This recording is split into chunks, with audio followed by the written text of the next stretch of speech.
télécharger la nouvelle carte SD. Mon disque dur est plein. Je viens d'en recommander un, donc il devrait arriver d'ici 15 jours. Mais je vais essayer de faire vite de manière à ne pas surcharger mon ordinateur pendant ce temps. Ça devrait le faire, mais voilà, juste pour vous prévenir. Donc on est parti tout de suite avec la lecture de l'Ecclésiaste. Aussi j'ai fait le choix de m'appuyer sur la table, donc désolé s'il y a des petits bruits parasites. Mais je pense que ça sera pas très grave. 7. Une bonne réputation vaut mieux qu'un parfum coûteux, et le jour où un homme meurt est préférable à celui de sa naissance. Mieux vaut se rendre dans la maison où l'on pleure un mort que dans celle où se tient un banquet.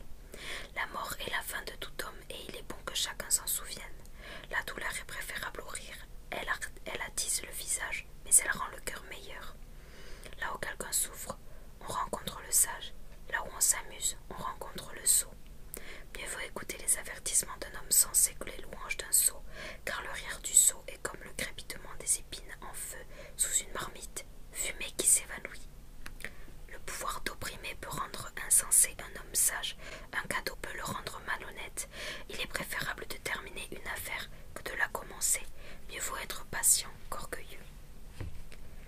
Il ne faut pas s'irriter trop vite, seuls les sots s'irritent facilement. Ne nous demandons pas pourquoi le passé a été meilleur que le présent. Il n'est pas sage de se poser cette question. La sagesse a autant de valeur qu'un héritage, et tout être humain peut en tirer profit. Comme l'argent, elle met à l'abri des dangers. Elle prolonge la vie de ceux qui la possèdent. Voilà pourquoi il est utile de la connaître. Considérons l'œuvre de Dieu. Ce qu'il a courbé, personne ne peut le redresser. Lorsque tout va bien, soyons heureux. Lorsque tout va mal, réfléchissons. Dieu envoie le bonheur ou le malheur de façon que nous ne sachions jamais ce qui va arriver. Durant ma fugitive existence, j'ai constaté que tout peut se produire. Un homme juste meurt à cause de son bon comportement et un homme mauvais continue à vivre grâce à sa méchanceté. Ne soyons pas justes à l'excès, ni sages outre mesure. Pourquoi nous détruire nous-mêmes? Ne nous laissons pas emporter par la méchanceté et ne nous conduisons pas de manière stupide. Pourquoi mourir avant l'heure? Il est bon de suivre à la fois ces deux conseils, car celui qui respecte Dieu ne doit pas tomber dans l'excès. La sagesse dirige mieux le sage que 10 gouverneurs une ville.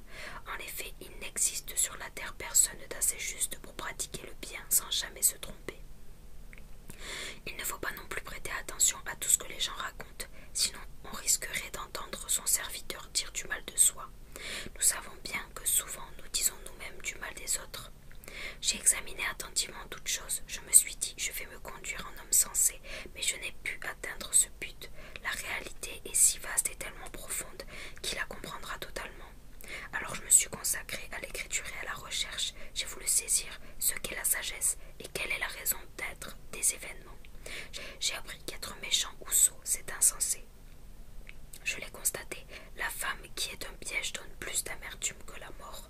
Son amour est comme un filet et ses bras sont comme des liens. L'homme agréable à Dieu lui échappe, mais elle a prise sur le pécheur. J'ai considéré les choses une à une pour en découvrir le sens, et j'ai cherché longtemps sans résultat. Eh bien, dit le sage, j'ai découvert un homme sur 1000.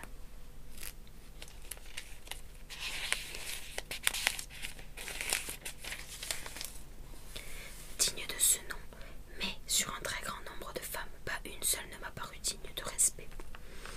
Voici seule chose que j'ai comprise. Dieu a fait les êtres humains simples et droits, mais ceux-ci ont tout compliqué. 8.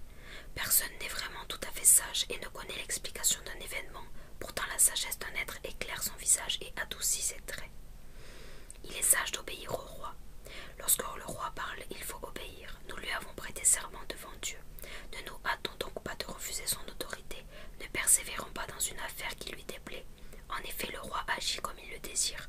Sa parole est souveraine et personne ne peut lui demander les raisons de ce qu'il fait. Celui qui lui obéit ne se mettra pas dans un mauvais cas, mais le sage a la conviction qu'à un moment donné, il aura un jugement. En effet, toute action sera jugée un jour, parce que la méchanceté des humains est grande. Nous ne savons pas ce qui va arriver. Qui nous dira comment les choses se passeront? Aucun être humain n'a le pouvoir de retenir sa vie et personne ne peut reculer le jour de sa mort. Lorsque la guerre est là, il n'y a pas de moyen d'y échapper. La méchanceté ne peut sauver celui qui s'en rend coupable. Réflexion sur la condition avec soin tout ce qui se passe ici-bas, où l'être humain domine son semblable et le rend malheureux. J'ai vu des méchants à qui on faisait des funérailles. Ces gens-là avaient fréquenté le temple à Jérusalem. On avait oublié leur comportement. Cela est décevant, comme la fumée. Celui qui agit mal n'est pas puni dans l'immédiat. C'est pourquoi les humains sont prêts à commettre tant de mauvaises actions. Quelqu'un peut être coupable d'une centaine de méfaits et vivre très longtemps. Je sais bien qu'on affirme. Seuls ceux qui respectent Dieu seront heureux parce qu'ils reconnaissent son autorité. L'homme mauvais, lui, ne sera pas heureux. Il passera comme une ombre et mourra jeune parce qu'il ne tient pas compte de Dieu. Pourtant, les faits décevants comme la fumée se produisent sur la terre. Des justes sont traités comme le méritent les méchants, et les méchants connaissent la réussite que méritent les justes. Je le répète, c'est décevant comme la fumée. Pour ma part, je célèbre la joie. En effet, le seul bonheur de l'être humain ici-bas est de manger, de boire et d'éprouver du plaisir. Voilà ce qui doit accompagner son travail chaque jour, que Dieu lui donne à vivre ici-bas. Je me suis appliqué à comprendre comment on pouvait être sage et j'ai observé attentivement les occupations des humains sur la terre. J'ai constaté que, même en restant éveillés nuit et jour, nous ne pouvons pas découvrir comment Dieu agit à travers tout ce qui arrive ici-bas. Les humains peuvent bien se fatiguer à chercher, ils ne le découvrent pas. Même si le sage affirme qu'il le sait, il n'est pas capable de le comprendre. 9. Alors j'ai pris en considération tout ce que j'ai vu. J'en ai conclu que Dieu seul a pouvoir sur la vie des justes et des sages comme sur leurs actions. Les hommes ne savent même pas s'ils connaîtront l'amour ou la haine. Ils ne peuvent rien prévoir. Et c'est pareil pour tout le monde. La condition du juste et du méchant, du bon et du mauvais est identique. À cet égard, il n'y a pas de différence entre celui qui accomplit les rites religieux et celui qui ne les accomplit pas.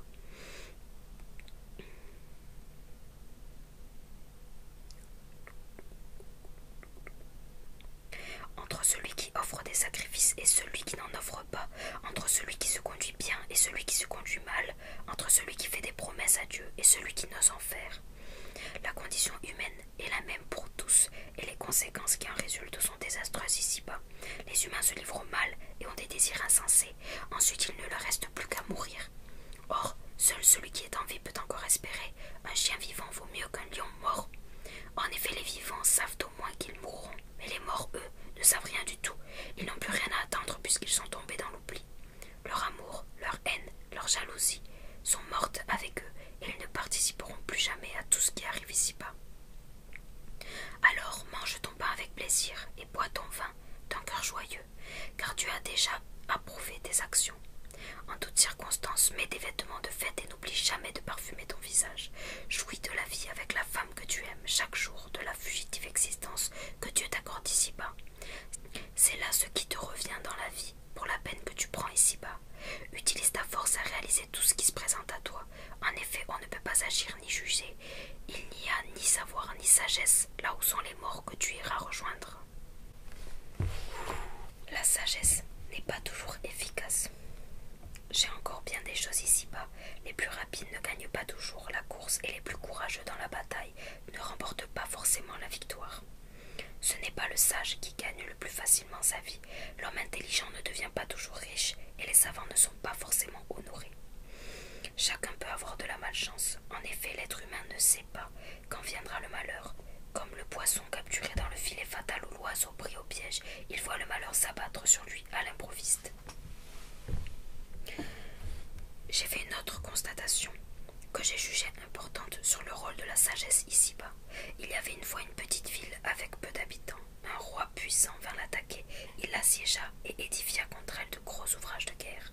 Un homme pauvre mais sage y vivait. Il aurait pu sauver la ville grâce à sa sagesse. Cependant, personne ne songea à s'adresser à un homme pauvre comme lui.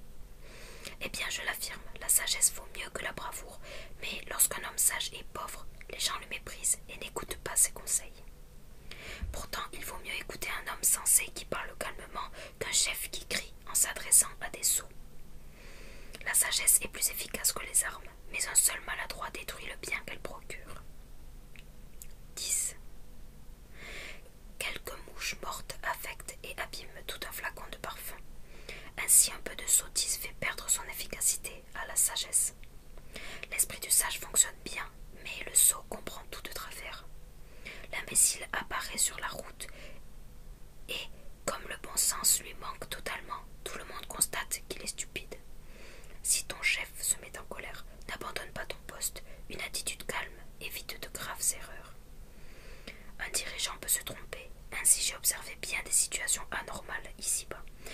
l'imbécile reçoit parfois de hautes sanctions, alors que les gens de valeur sont maintenus à des postes inférieurs.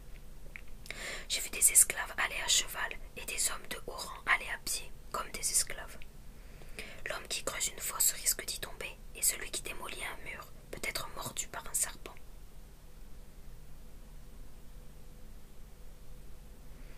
Celui qui extrait des pierres peut se blesser, et celui qui fend des bûches court un danger.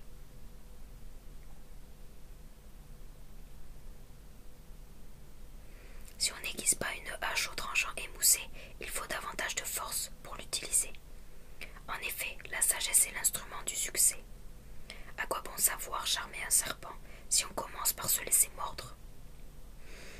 Ne pas trop parler. Lorsque le sage parle, les gens l'approuvent, alors que le sot se déconsidère. Dès qu'il ouvre la bouche, il commence par des sottises et termine par de dangereuses insanités. L'imbécile ne peut plus arrêter de parler, pourtant l'homme ne sait rien de l'avenir. Qui lui indiquera ce qui arrivera après lui? Le sot se fatigue beaucoup pour peu, lui qui ne sait même pas trouver son chemin pour aller à la ville. Quel malheur pour un pays d'avoir un roi trop jeune et des ministres qui passent tout leur temps à table. Heureux le pays dont le roi est de naissance noble et dont les ministres se mettent à table à l'heure qui convient pour prendre des forces et non pour s'enivrer. Le toit s'effondre sur celui qui est trop paresseux pour le réparer. L'eau pénètre dans la maison de celui qui est négligent. Les grands préparent un repas pour se divertir. Le vin leur rend la vie gaie et l'argent leur permet de tout obtenir. Cependant, ne critique pas le roi, même intérieurement. Ne dis rien contre le puissant, même en privé. Un oiseau pourrait répandre tes paroles et répéter ce que tu as dit.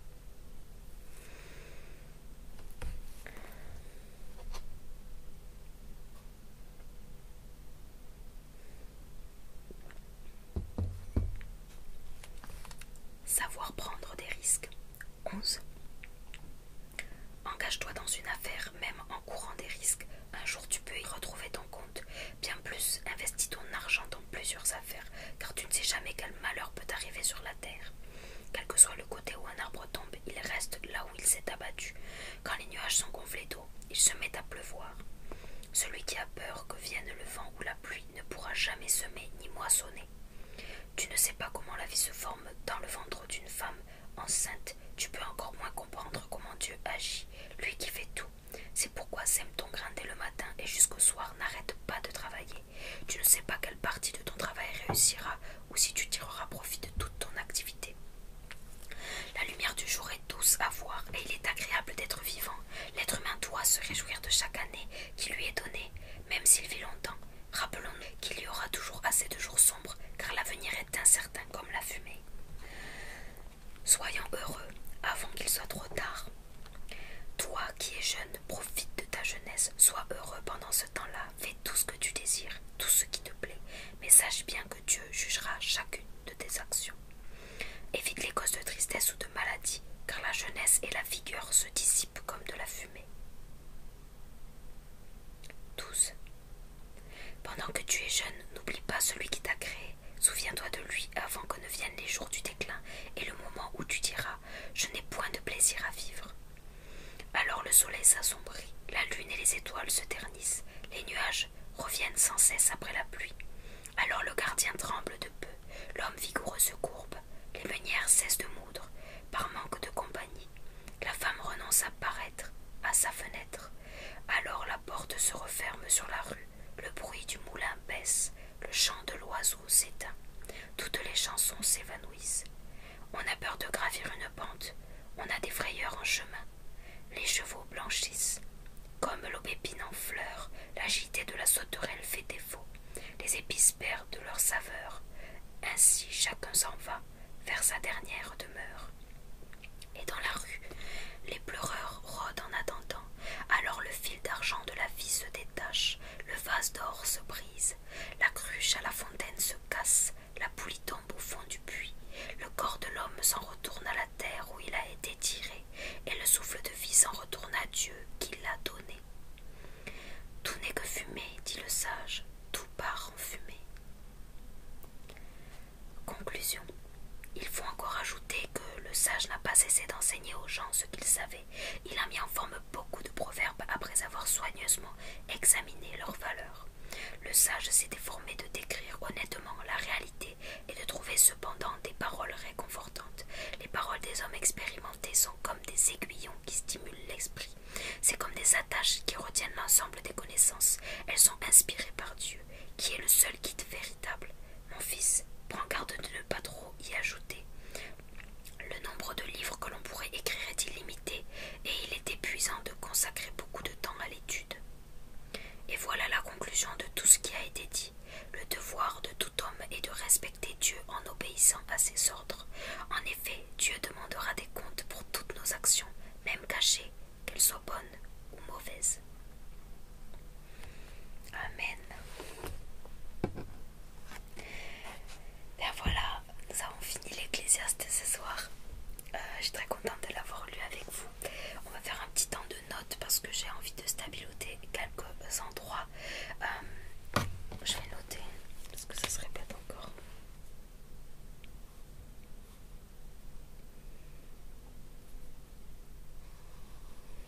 Je célèbre la joie. En effet, le seul bonheur de l'être humain ici-bas est de manger, de boire et d'éprouver du plaisir. Voilà ce qui doit accompagner son travail chaque jour que Dieu lui donne de vivre ici-bas.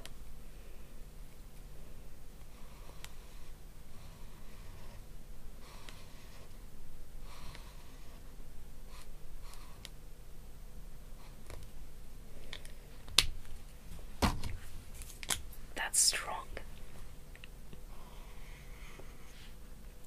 Alors mange ton pain avec plaisir et bois du vin d'un cœur joyeux car Dieu a déjà approuvé tes actions. En toutes circonstances, mets des vêtements de fête et n'oublie jamais de parfumer ton visage. Jouis de la vie avec la pomme que tu as chaque jour de la fugitive existence que tu t'accordes ici-bas. C'est là ce qui revient dans la vie. C'est là ce qui te revient dans la vie pour la peine que tu prends. Utilise ta force à réaliser tout ce qui se présente à toi en essayant de ne pas agir ni juger. Savoir des sagesses là où sont les mots que tu vas rejoindre.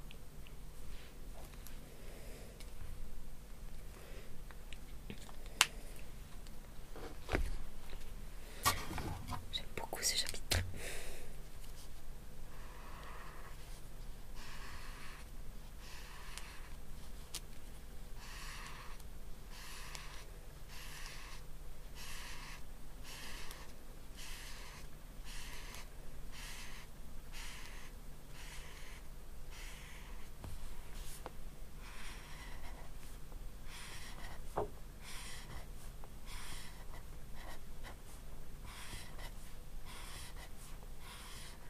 Et je vais éviter de trop parler parce que j'ai du coup pas encore reçu mon disque dur, donc la vidéo, enfin le tournage fait déjà une bonne trentaine de minutes, donc on va éviter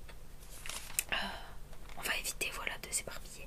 Je vous souhaite une très très bonne relaxation. N'hésitez pas à consulter les playlists. Du coup il y aura la playlist de l'Ecclésiaste qui sera disponible aussi si vous voulez lire la première partie dans la lecture de la semaine dernière. Je crois que c'est la semaine dernière. Oui, dans la lecture de mercredi dernier.